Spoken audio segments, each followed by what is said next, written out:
Hello mga ka-travel, this is Paul of Global Pinoy Travel and Tours.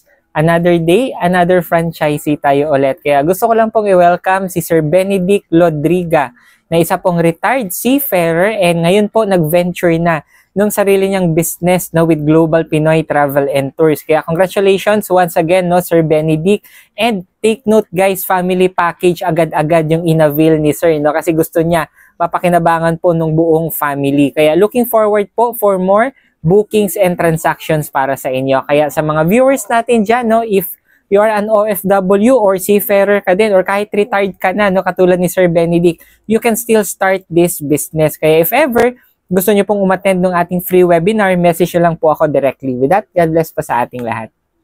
Gusto mo din bang umattend ng ating free webinar para sa travel and tours business? Message mo ako directly dito po sa aking Facebook, Messenger, or sa WhatsApp, or sa mga contact numbers ko na ilalagay dito sa screen para mabigyan kita ng invitation link para sa ating free webinar for you to know more about our travel and tours business. With that, God bless po sa ating lahat.